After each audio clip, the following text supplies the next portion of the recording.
Hey guys अस्सलाम वालेकुम। आज यार वीडियो मदग एंदिला रेमिडी लय अनर समत हाजिर हई जे रेमिडियो मजा आरा साइम दे जे मानुषक কতন কেইলত বিষ বা ব্যাক পেইন হয়ে ব্যাক পেইনের কিভাবে গরুয়া ভাবে সারাইবো এই বিষয় আজ ইয়ার রেমিডিওর মধ্যে আলোচনা করা হয়। রেমিডিও চাইবার আগে কেইলর বিষ কিয়লা লাগে কি কারণে কেইলর মধ্যে বিষ লাগে এই বিষয় জানা জরুরি। তাহলে হতা না বাড়াই মেইন ভিডিও শুরু করি।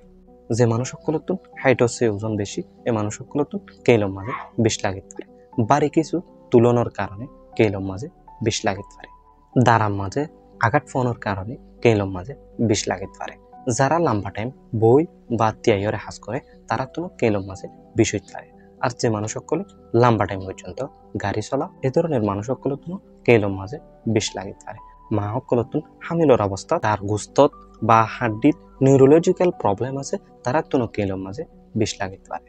আর যারা ডরা বা ডরাইরে চমকি উড়ে ঘুমত এ ধরনের মানুষ সকলে তো কেইলর মাঝে বিষ লাগতে পারে। যারা তো জয়েন্টে ব্যথা আছে বা দাঁড়ার হাড্ডির মাঝে ইনফেকশন যারা তো আছে তারা তো কেইলর মাঝে বিষ লাগতে পারে। এতক্ষণ চাহিদা আর কি কারণে কেইলর মাঝে বিষ লাগে কেঙ্গরি কেইলর মাঝে বিষ লাগে এ বিষয় আলোচনা করা হয়।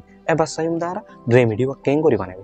1 নম্বরত আদা এই নরে দুফিয়রে 2 নম্বরের মাঝে গরম পানির মাঝে আদার রস হিন্দি বা আদার খোসা সহ গরম পানি 3 নম্বরত একখান সুতার হল লইরে গরম পানি তুন বুড়াইরে যে জায়গার মাঝে বিষর জায়গায় আনার মাঝে 3 ঘন্টা বা পুরা রাত লাগাই রাখে যদি হইলে হিন্দিল্লা হয়ে একদিন টানা ব্যবহার করলে কেইলর বিষ ব্যথা কল আস্তে আস্তে দূরে যাবে। আশা করি রান্না বুঝি পাইছ।